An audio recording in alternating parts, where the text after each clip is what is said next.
শুভ সকাল। চলুন আজ বানাই গরম গরম বেগুন ভর্তা।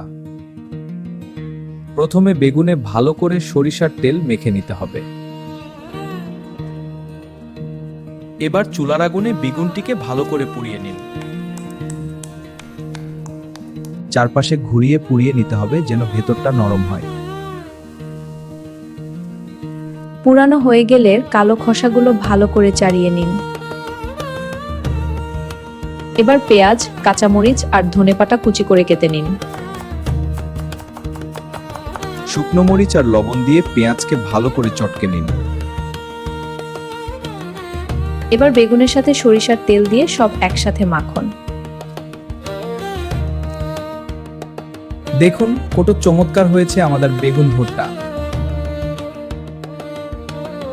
গরম ভাতের সাথে এটি খেতে দারুণ লাগবে, ট্রাই করে দেখুন। এটা মজার বেগুন ভর্তা। লাইক, ফলো আর সাবস্ক্রাইব করতে কিন্তু ভুলবেন না।